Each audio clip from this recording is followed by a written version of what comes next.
আমার এইখানে ন্যাশনাল টিমে ওঠা বা দেশের হয়ে খেলা সম্পূর্ণ আমার বাবা মার জন্য। আমি কখনো কোনো কোচের আন্ডার প্র্যাকটিস করি না, আমার বাবা মার দোয়াতে আমি এই পর্যন্ত আসছি। এটা সাফল্যের কান্না, তবে এই কান্নার পেছনে লুকিয়ে আছে অনেক গল্প, যে গল্প দেশের প্রত্যন্ত অঞ্চল থেকে নানা প্রতিবন্ধকতা পেরিয়ে আসা কাবাডি খেলোয়াড় রূপালী আক্তারের।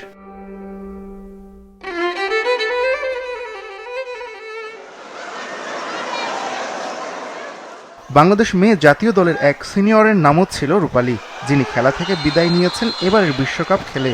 তার নামের সাথে মিল থাকায় এই রূপালীর পরিচিতি ছিল জুনিয়র হিসাবে। তবে নামে জুনিয়র হলেও খেলায় প্রতিভার ছাপ রাখতে কোনো কার্পণ্য কখনোই করেননি রূপালী। প্রতিবেশীদের নানা কটু বাক্য সয়ে শখের বশে কাবাডি খেলা শুরু, রূপালীর স্বপ্ন দেখছেন কেবল সামনে এগিয়ে যাওয়ার।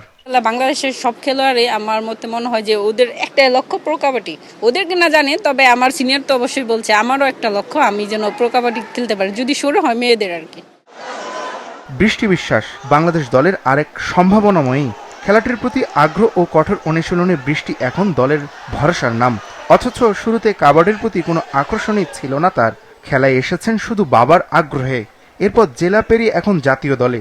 বৃষ্টির ফিটনেস, গতি ও সিদ্ধান্ত নেওয়ার ক্ষমতা তাকে আলাদা পরিচয় দিয়েছে বিশ্বকাপে। 2026 সালে আমাদের এশিয়ান গেমস আছে, যেখানে আমরা অংশগ্রহণ করব। ইনশাল্লাহ চেষ্টা করব আমরা এর থেকে ভালো কিছু করার চেষ্টা করব। আর মানে সব থেকে বড় গেমস আছে ওয়ার্ল্ড কাপ, সেখানে আমরা একটা পদক আনতে পারছি, এই জন্য আমরা অনেক খুশি। যখন ধারাবাহিকভাবে রেজাল্ট আসে, ভালো করতে থাকি, তখন আরও ভালো করার ইচ্ছা জাগে। প্রো কাবাডি খেলার অনেক ইচ্ছা আমার।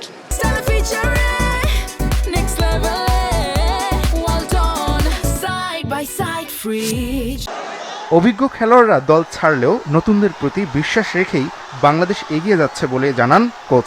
তবে প্রত্যন্ত অঞ্চলে খেলার পরিমাণ বাড়ানো ও খেলোয়াড়দের সুযোগ সুবিধা বাড়াতে পারলে মেয়েদের কাবাডিতে ভবিষ্যৎ আরও তারকা পাওয়া যাবে বলে মন্তব্য কোচের। শুধু রূপালী বিশ্বাস বা স্মৃতি আক্তার বা রূপালী জুনিয়র এদের পরে নির্ভর করলে হবে না। আমি চাই আমার টিমে প্রত্যেকটা প্লেয়ার যেন বৃষ্টি বিশ্বাসের মতো এরকম মানে বেস্ট প্লেয়ার হয়। প্রত্যেকটা প্লেয়ার যখন এরকম থাকবে, তখন টিম ডেভেলপ করা খুব ইজি হবে। ফেডারেশন এবার বিশ্বকাপ আয়োজন করেছে হঠাৎ করেই। এর আগে জাতীয় চ্যাম্পিয়নশিপ নিয়ে ব্যস্ত ছিলেন কর্মকর্তারা। কাবাডি সংশ্লিষ্টদের বিশ্বাস, খেলাটির ক্লাব ভিত্তিক নিয়মিত আয়োজন এখনই খুবই প্রয়োজন।